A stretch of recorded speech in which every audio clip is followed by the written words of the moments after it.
Today is 19 July. The chapter is 10, perimeter and area. The exercise is 10B.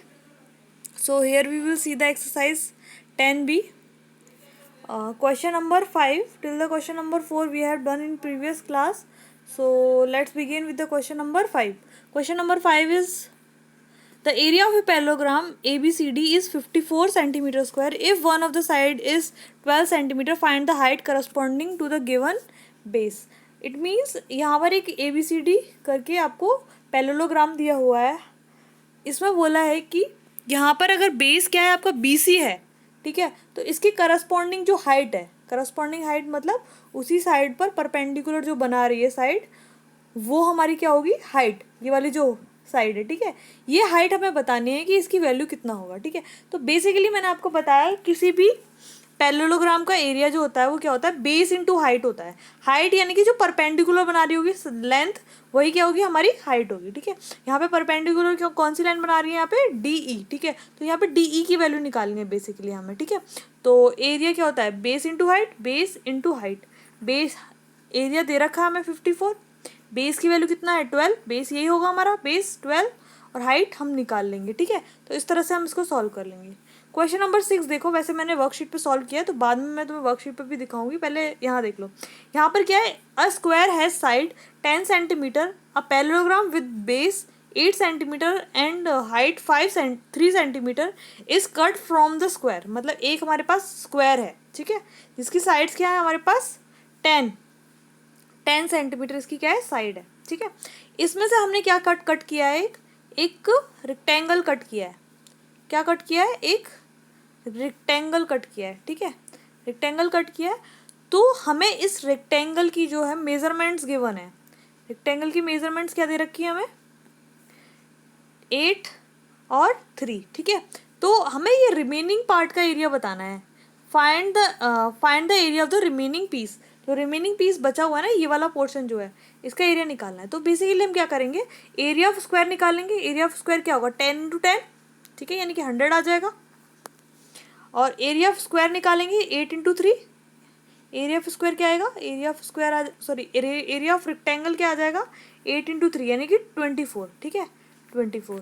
तो remaining piece का निकालने के लिए क्या करेंगे, 100 में से टोटल एरिया जो स्क्वायर का है, स्क्वायर के एरिया में से हम इसका जो पैरेललोग्राम का या फिर रेक्टेंगल का, पैरेललोग्राम बोला है इसमें, हाँ, पैरेललोग्राम का हम क्या करेंगे, क्योंकि रेक्टेंगल भी क्या होता है, एक पैरेललोग्राम भी होता है, तो इतना कंफ्यूज होने की ज़रूरत नहीं है. ठीक है, पैरेललोग्राम का क्या है, एरिया 24, इसका एरिया 24 और पूरी शीट का एरिया कितना है 100.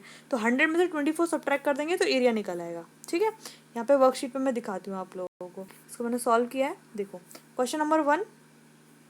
ठीक है, ये रहा. क्वेश्चन नंबर 2 देखो, पहले स्क्वायर का एरिया, उसमें से फिर हमने निकाला रेक्टेंगल का एरिया, दोनों को सब्ट्रैक्ट कर दिया तो रिमेनिंग पीस का एरिया मिल जाएगा हमें. ठीक है, और क्वेश्चन नंबर 5 में तो कुछ इतना ज़्यादा खास है नहीं. क्वेश्चन नंबर 6 देखो, 7 sorry, question number 7, find BC if the area of a rectangle. यानी एक एरिया ट्राइंगल दे रखा हमें ABC. ठीक है, हमें BC यानी कि बेस की वैल्यू निकालनी है, ये वाली वैल्यू फाइंड करनी है. ये क्या होगा हमें नहीं पता. ठीक है, बेस यही तो होता है, बेस. ठीक है, अब इसमें बोला है कि यहाँ पे बोला है हमें height AD is 6 centimetre. Height जो AD है वो कितना है, 6 सेंटीमीटर. ये वाली जो है वो हाइट है और इसकी वैल्यू हमें कितना दे रखा है, AD. डी मान लिया इस पॉइंट को जहाँ पे ये इंटरसेक्ट कर रही है बेस को. यहाँ पे इस पॉइंट को क्या मान लिया, D. और ये पॉइंट तो ऑलरेडी A है ही है. ठीक है, तो इसमें तो कोई दिक्कत नहीं है. ठीक है, तो यहाँ पे हाइट की वैल्यू हमें कितना दे रखा है, 6 सेंटीमीटर. एरिया दे रखा है हमें कितना, एरिया दे रखा है 36. तो एरिया ऑफ ट्राइंगल क्या होता है, area is equal to 1/2 base into height. Base तो हमें अननोन है, पता ही नहीं है बेस की वैल्यू हमें. ठीक है, हाइट की वैल्यू हमें पता है, हाइट की वैल्यू कितना दे रखा है 6, बेस हमें पता नहीं है 1/2. ठीक है, 1/2 और एरिया कितना दे रखा है हमको 36. यहाँ से हम वैल्यू फाइंड कर लेंगे. इधर देखो वर्कशीट पे क्वेश्चन नंबर 6, 7. ठीक है, यहाँ पे क्या किया हमने बेटा, यहाँ पे 1/2 आएगा. ठीक है, यहाँ पे मैंने 1/2 लगाना भूल गई हूँ मैं यहाँ पे. ठीक है, तो 1/2 कर लीजिएगा इसको. ठीक है, तो 1/2 बेस इंटू हाइट. ठीक है, 1/2 बेस इंटू हाइट 1/2. ठीक है, मैं इसको PDF में सही कर दूंगी तो वहाँ कोई दिक्कत नहीं है। तो इसकी वैल्यू 12 आएगी, यहाँ पे 2 का मल्टीप्लिकेशन और हो जाएगा, तो यहाँ पे ये वैल्यू जो आएगी बेस कितना आएगा आपका 12 आएगा। क्लियर।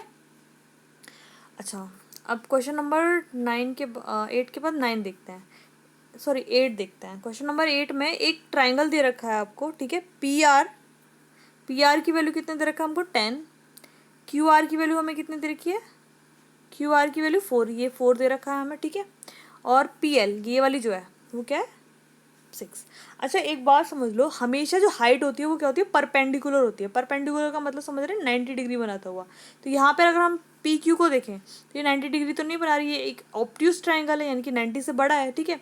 तो ये जो हाइट कंसीडर होगी बेस से, ये वाली होगी हाइट हमारी, ठीक है। बेस क्या होगा ये वाला, ठीक है। बेस सिर्फ इतना ही होगा, लेकिन हाइट का मतलब होता है बिल्कुल इनिशियल पॉइंट से, जो बेस है बिल्कुल हॉरिजन से लेके हाईएस्ट पॉइंट की जो लेंथ होती है वो क्या होती है हाइट होती है, ठीक है।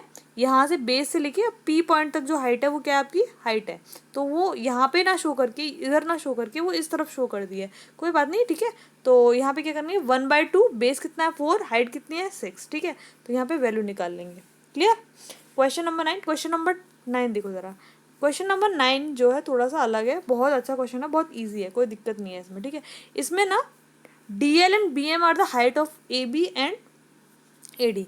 मान लिया कि एक पैरेललोग्राम है आपके पास ए बी सी डी, ठीक है। ए बी सी डी एक पैरेललोग्राम है, इसमें डी एल और बी एम क्या है आपकी दो हाइट है, ये रहा एक बार डी एल और एक बी एम, दोनों साइड्स पर हो सकती हैं, कोई दिक्कत वाली बात नहीं है, ठीक है। अलग अलग हो सकती है हाइट, यहाँ पर भी हो सकती है एक हाइट इस वाली साइड की भी हो सकती है और एक हाइट इस वाली साइड की भी हो सकती है, तो इसमें कोई बड़ी बात नहीं है, ठीक है। अब क्या बोला है क्वेश्चन में बोला गया है कि रेस्पेक्टिवली पैरेललोग्राम, ठीक है। If the area of a parallelogram is 300 centimetre, parallelogram का एरिया कितना है 300 सेंटीमीटर है। इस पैरेललोग्राम का एरिया चाहे हम किसी भी तरीके से निकालें, कोई भी फॉर्मूला यूज़ करें, इसका एरिया क्या है फिक्स है 300, ठीक है। 300 क्या है इसका एरिया। अब इसमें बोला है ए बी की वैल्यू हमें कितना दे रखा है, ए बी की वैल्यू दे रखी है 30, ठीक है।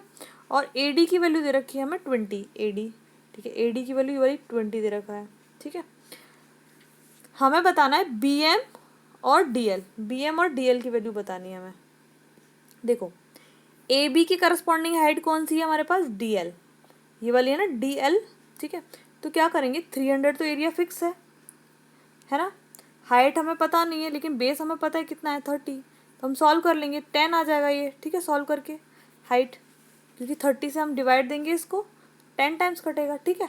तो ये हाइट यानी ये वाली कितनी आ जाएगी 10। सिमिलरली हम दूसरे के लिए करेंगे यही प्रोसीजर। यहाँ पे देखो पहले क्या किया हमने, पैरेललोग्राम का एरिया क्या है फिक्स है बिल्कुल, ठीक है। हमने मान लिया पहले एक पैरेललोग्राम है, ठीक है, उसका बेस कितना है, बेस मान लिया एक बार हमने बी एम को हाइट मान लिया और बेस मान लिया 20, ठीक है। इसको सॉल्व किया तो बी एम की वैल्यू कितनी आई 15, ठीक है। क्योंकि ए डी पर ही ए डी जो है हमारी उस पर हाइट क्या है बी एम है, ठीक है, इसलिए लिया है इन दोनों को। और ए बी पर हाइट क्या है डी एल, ठीक है, ये वाला। तो इन दोनों को सॉल्व किया तो डी एल की वैल्यू कितना है 10। एरिया पूरे पैरेललोग्राम के लिए सेम रहेगा, ठीक है। क्वेश्चन नंबर 9, क्वेश्चन नंबर 10 देखते हैं अब। क्वेश्चन नंबर 10 में बोला है कि एक हमारे पास ट्राइंगल है, ठीक है, उसका एरिया नहीं दे रखा हमें। A B C D is a right triangle at A, मतलब 90 डिग्री बन रहा है यहाँ पर, क्या बन रहा है 90 डिग्री यहाँ पर, ठीक है। A D is perpendicular to B C, A D क्या है परपेंडिकुलर, ये भी 90 डिग्री बना रही है यहाँ पर, ठीक है। B C A B is 8 centimetre, A B is 8 centimetre, ठीक है। B C is 10 centimetre and A C is 6 centimetre. Find the area of A B C, also find A D. इसका एरिया निकालो और ए डी की value निकालो। पहली बात तो ये एक राइट ट्राइंगल है, अगर हम ये वाली लेंथ हमारे पास नहीं गिवन है, ये साइड हमें नहीं दे रखी, तो हम क्या करते बेस इसको मानते या फिर इसको मान लेते, ठीक है। एक बेस हो जाता, मान लिया ये बेस है तो ये हाइट हो जाती, ठीक है। अगर ये बेस है तो ये वाली क्या हो जाती हाइट, ठीक है। तो फिर क्या करेंगे, वो फॉर्मूला हमारा 1/2। पता है क्यों माना हमने बेस और हाइट इसको, क्योंकि यहाँ पे 90 डिग्री बन रहा है। 90 डिग्री करस्पॉन्डिंग जो भी साइड होती है एक बेस होती है और एक क्या होती है हाइट, ठीक है। तो 1/2 बेस इंटू हाइट करके हम इसका एरिया निकाल लेंगे।